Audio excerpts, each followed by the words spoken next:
Hey, this is Mike from the Run Testers, and in this video we are going to be talking about this watch. This is the Suunto Race S. Now the S stands for small, so this is essentially a smaller version of the Suunto Race, which we have already tested on the channel. Now, like the Race, this is a multi-sports watch with an AMOLED display, and it also does include a lot of the big features that we got on the Race. So things like dual band GPS mode and also full mapping support as well too. Now, like the Suunto Race, it is more affordable than other AMOLED-packing sports watches. And it is even cheaper than the Suunto Race as well too. So if you're looking for a cheaper alternative to the Garmin Forerunner 965, the Polar Vantage V3, this could be the watch for you. So myself and Nick have both been living with the Suunto Race S. So what we're going to do is take you through the key things that we've really liked about our experience, but also things that maybe weren't so nice about our time with the Race S, and ultimately let you know whether the Race S is actually a feature-packed premium multi-sports watch with an AMOLED display that's possibly worth looking at and could be one of the best value running watches of the year. My first like with the Suunto Race S is the design, which is really nice. Like, I know there have been some downgrades in materials compared to the Suunto Race, but actually it still feels like a very hardy and rugged watch on the wrist. It's got a really impressive design all round that feels comfortable and lightweight to wear, more so than the Race because it is a smaller watch, but still feels like, you know, a high-end product to me. And the screen is obviously fantastic. It's still a very high resolution. It's really bright, clear, and easy to read in all conditions, whether you're indoors, outdoors, in bright sun, anything like that. So yeah, I think it's a really well put together watch. I like the feel of it on the wrist, and the user interface for me has been improved as well. I didn't really have big lag problems with the Suunto Race. I mean, it's not as snappy as something like an Apple Watch, but I found it was fine for me in terms of its response to touches and button presses. But Suunto has continued to improve this, and the Suunto Race S is nice and snappy when you're navigating the various menus and that kind of thing. I also like that Suunto has taken some steps to make the watch more customizable in terms of the widgets you see on the home screen, and in general try and get a bit more out of this really nice display you have here. It's nice to be able to change the watch face up a bit and provide that slightly higher level of customization to really make the most of what is a great screen. The other big like for me is the GPS accuracy. I had a couple of early wobbles, which we talked about in our early review, but actually since then, the Suunto Race S has been every bit as impressive as the Suunto Race for me in terms of GPS accuracy. I actually did some runs wearing the Suunto Race and the Suunto Race S, and also the Forerunner 965, and yeah, it's produced really reliable traces. I've done a couple of races with it, including a 10k in central London. We did the London 10k with Saucony, and the Suunto Race's GPS track in central London, of course, that had like 5, 6, 7 dead turns in it, was really impressive. Actually, it had a really precise GPS trace with me on the right side of the street. Didn't go crazy on all those dead turns. So I do think the GPS accuracy is very good here in dual band mode, as you now expect from Suunto. I say they are right up there with Garmin as the best kind of watches for GPS accuracy in dual band mode, and the Suunto Race S has delivered on that. The only time it's had any kind of distance problems is when I've been on a running track doing workouts, which is why other brands do have track run modes, and those are an improvement I think Suunto should bring to the watch. But on a track, mostly you just need a timer, right? The lines on the track show you how far you've run. The maps are also really good on the Suunto Race S, and it is worth highlighting this because for a watch at its price, it's incredible to get these maps. Like, you don't really get that from other brands. Garmin tends to reserve its maps for more expensive watches. They take a little while to get onto the watch when you first set it up, but once you've got them on there, the maps are nice and bright and easy to read. The routes are easy to follow. It's easy to create them in the Suunto app as well. Haven't had a chance to really test the new climb guidance feature because I've just been staying close to home, so it'd be good to do that in a more adventurous place with a few more climbs. But I love that Suunto is adding that feature to the watch because I really like Climb Pro on Garmin's, and I think it's a really good addition to Suunto that shows they're being smart about the features they want to add that can help them compete better with Garmin. And we'll talk more about this in the verdict, but the price is a major plus. It is unbelievable value, this watch. Again, we'll talk more about that in the verdict. So in terms of things I've liked about the Suunto Race S, and I'll start with, I think generally it's been a very nice watch to wear. It's been comfortable to wear. I think you've got a good quality AMOLED display on there first and foremost, because that's really kind of what you're paying for here over other kind of sports watches that maybe offer similar feature sets. You've got a nice strap on here. I think I like the fact it's a nice colourful strap that, Suunto is going in that direction with things as well too. The AMOLED display has been bright, visible. It's smaller than the Suunto Race, obviously, but I think those pixels are packed in a little bit tighter, and you get something that's still very sharp. Colours are very accurate. I've been able to view it in bright kind of outdoor light, no major issues as well. I think also what's worth talking about here is that obviously you are the biggest kind of design differences are you're losing some of that kind of durability that you're getting, or added durability that you're getting from the Suunto Race, and what you're paying a little bit more for. You're not getting that titanium version as well too, which I really liked, and that's one I used, and it handled that weight very well. Now this is a stainless steel bezel version, but I don't feel like it's a heavy watch to wear, and I think when you've got a smaller watch, having that slightly heavier metal, I don't think really makes a massive difference. I think it's when you're on those bigger watches that you really kind of seem to notice it. So from a design point of view, I've really enjoyed wearing this watch. It's been more comfortable to go and kind of go to bed with, and track my sleep as well too. I think the other thing here really is that Suunto has managed to retain that really strong dual band GPS performance here. I think, alongside Garmin, I think Apple, Suunto has really offered the best kind of experience in terms of that accuracy with a dual band GPS mode, and I think that's what I've kind of seen in the Suunto Race S. I've used it against the Apple Watch Ultra 2, I've used it against the Garmin Forerunner 965. As I said, strong examples of that dual band GPS mode, and I think Suunto Race S has really held up and really kind of followed on from what we saw on the Suunto Vertical and then the Suunto Race. So I think you're getting, if you care about that GPS accuracy, I think, I've seen a really good performance there, similar to what we've seen from the other kind of two Suunto watches that have really impressed us on that front. And I think the other thing I would talk about here that I've really liked is the mapping. It's not different from the Suunto Race, but ultimately you are getting that mapping support on a much cheaper watch. It's very straightforward to kind of get those maps kind of synced onto the watch. You do it via the app, you've got to do it over Wi-Fi, but it's relatively straightforward to do that. It doesn't take, it maybe takes a little bit of time, but ultimately once it's on there, it's a very good experience. You've got a lot of customization around the kind of mapping or display of those maps. And to back that up, you've got some kind of, turn-by-turn navigation support, which you do have to kind of, that's reliant on you creating routes on the app and then kind of syncing them over. But ultimately, I think the mapping experience is very strong for me, and I found it very good to use and very easy to follow when I've been out using it. I need to get back to a point, or just getting a sense of my surroundings as well too. So yeah, the mapping support has been very good. I think ultimately getting that mapping support level has, on a watch this cheap, compared to the competition, I think is a real plus for the Suunto Race S. So yeah, definitely for me has been generally the design of, wearing it day in and kind of day out, that dual band GPS mode, performance really being retained from the Suunto Vertical and the Suunto Race, and also getting that full mapping support at a very aggressive price compared to other watch brands. Top one for me is the heart rate accuracy, which has been just poor across the board. Like pretty much every single run I've done with this watch, I've noticed some glaring inaccuracy. Like I've done 3 all-out races. I've done, a 10K, a 5K and another 10K, where it's consistently had my heart rate in like zone 2 throughout that race, which obviously isn't correct of, and I've been pushing all out.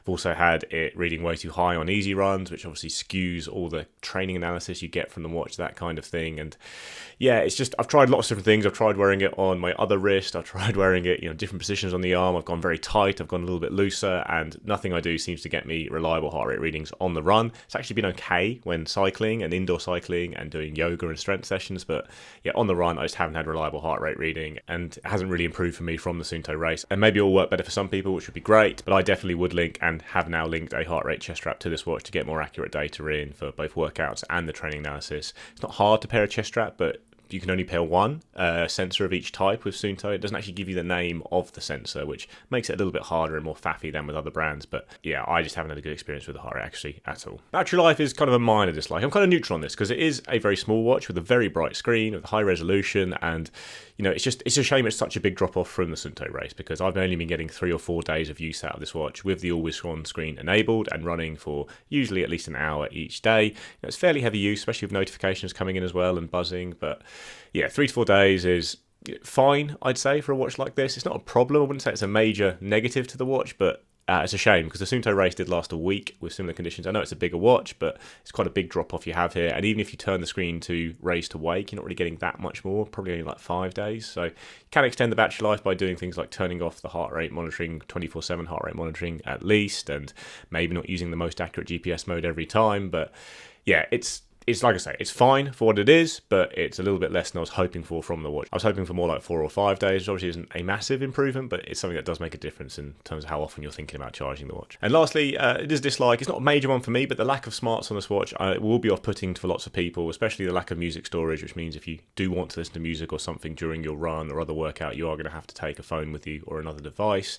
No NFC payments. Again, these aren't big things for me. I do tend to carry my phone with me, and I don't really use NFC payments on watches that much. But yeah, it's an area that Suunto clearly isn't focusing on. I'd say for me, that's right. I think the way they're prioritizing other areas like the maps and GPS accuracy and stuff like that is the way to go.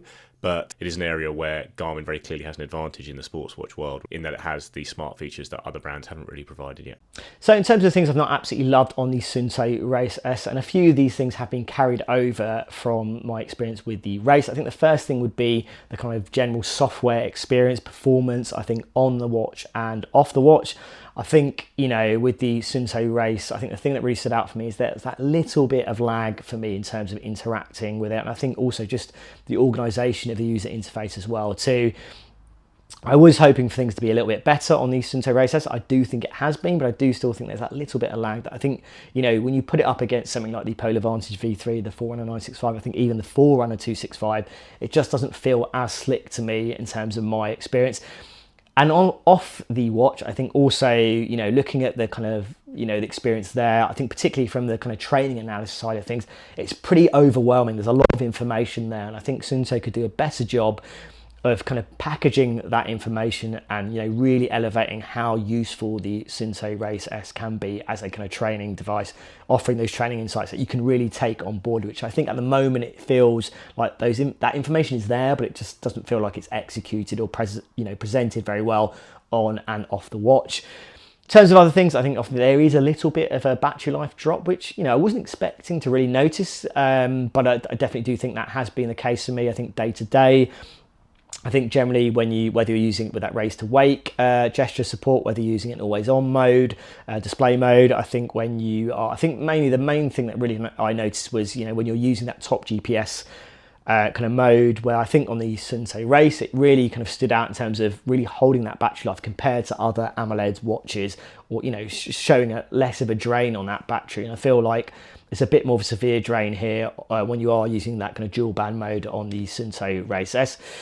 I think the other thing for me is, and if you care about it, the optical heart rate monitoring performance now. I was expecting to see a bit of an improvement here, particularly that it is a smaller watch than the Race, but ultimately it hasn't really been good from the start. I did a track session with it and the data wasn't very good against a heart rate monitor chest strap. Even steadier paced runs, you know, when I wasn't really pushing it at its hardest, it still kind of struggled, even for kind of some stationary workouts as well. It didn't really kind of impress.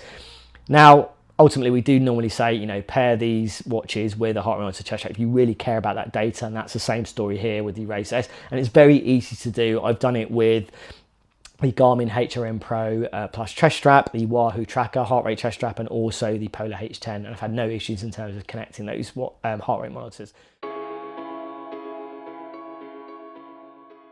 The verdict really all starts and comes down to the price here, which is a fantastic price, like £325, $349. You know, it's not cheap, it's not an entry-level watch, but for a mid-range watch, it packs in so many features that we have been kind of accustomed to only seeing on high-end watches, especially those maps. You just don't really get those around this price point.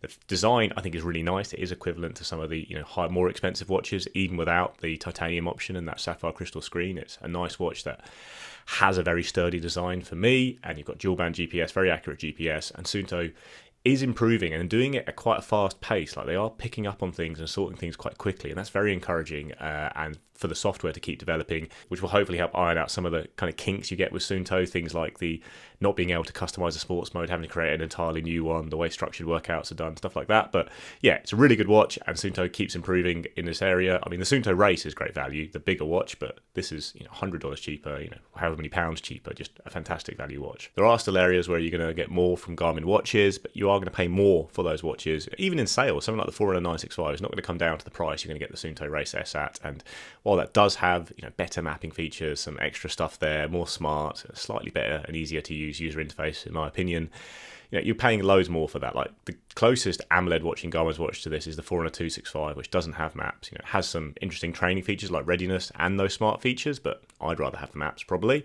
And then, you know, down the range is the Forerunner 165, which doesn't have maps, the multi-sport mode, you know, the training analysis you get on this watch. So I think it's a really good position Suunto has put this watch in terms of price. It is great value. It is a really good watch. I'm potentially a little bit biased towards it because I suppose it delivers in the areas that I really care about as a runner, like the GPS accuracy. I really like the maps, and the design and AMOLED screen are all things that I really like. It does tick all the boxes I really care about. Obviously, you are lacking those smart features. The heart rate accuracy is a problem on this watch, but I nearly always pair a chest strap to a watch I use in the long term anyway. So yeah, I think it's a great watch. I think Suunto for me is now established as the best of the rest when it comes to the mid and high range watches. I think Garmin still makes the best watches out there, but I'd put Suunto ahead of Coros and Polar when it comes to watches kind of above the £300 mark, and certainly in that top tier of watches. I think you're getting just a really good all-round experience, and an experience that continues to improve. So really impressed with it. I suppose the other big competitor is obviously the Suunto Race itself. Like, that is a slightly nicer looking watch, and you have got those better materials. You've certainly got better battery life. You know, it's not that much more expensive, but I would probably stick with the Suunto Race S myself because it, you know, competes in all the key areas, and it is smaller and lighter to wear. And while I didn't have a big problem with the size of the Suunto Race, even as someone with pretty frail wrists, I'm sure some people would. So for the main part, I'd say it's a big thumbs up to Suunto on the Suunto Race S. I think they're a company that's going about things in the right way, improving in the key areas, producing really good watches. And at this price, it's hard to find a watch that's as good as the Suunto Race S. You're going to have to pay more to get those kind of the extra features and the better experience you do get with some Garmin's. So my verdict on the Suunto Race S. Now, if you look at the performance that you're getting here, the level of features, and crucially how much you're paying for those things, this is a watch that's insanely good value. Compare it to the other kind of premium AMOLED multi-sports watches that are out there. It is so much cheaper than the Garmin Forerunner 965, the Polar Vantage V3. It's actually cheaper than the Garmin Forerunner 265 as well too, and that doesn't have the full mapping support that you get here on the Suunto Race S. You're even looking at it being cheaper than things like the standard version of the Garmin Epix Gen 2. So from a value point of view alone, it's just offering so much in terms of what you're getting here. And crucially, that is backed up by the performance and, you know, what we've seen on the Suunto Vertical first, then on the Suunto Race, and it's really been brought down to the Suunto Race S. When I think about what maybe you are losing in terms of going for a Suunto Race S over one of those rival watches, I think you look at Garmin, you're getting a better level of smartwatch functionality. I think the presentation of the training features is a little bit nicer and more engaging on the Garmin. And I think that's a similar story for the Polar Vantage V3 as well too. That presentation, slightly slicker interface, I think, as well too. But I think ultimately, if you can live without those kind of really, I say, engaging training analysis, which you do have here, but it just takes a little bit more work to kind of get to grips with. Also, the kind of more basic smartwatch functionality that you're going to get here, then I think ultimately you're going to get a watch here that you're going to really very much get on with. And I think, as I said, it is much cheaper than other AMOLED watches, including things like the Garmin Forerunner 265, which I think will give you a little bit more in terms of that smartwatch functionality again, but you do lose some big features that you get here on the Suunto Race S. So yeah, I think if you are looking for a top-end multi-sports watch with AMOLED display, the Forerunner 965 and the Polar Vantage V3 feels a little bit steep for you in terms of pricing, and you have a similar kind of experience, particularly from that core run tracking, then the Suunto Race S is definitely one to look at instead. Okay, so there you have it. That is our multi-tester take on the Suunto Race S. Now, it's fair to say we are definitely big fans of the Race S here. Now, if you've got any questions about this watch that we haven't covered in this video, do let us know in the comments. Now, there are other watches you want to see the Race S compared to as well. Do let us know about that as well. As always, like and subscribe. Hit that little bell to find out about our latest videos. And yeah, we'll see you for the next Run Testers video.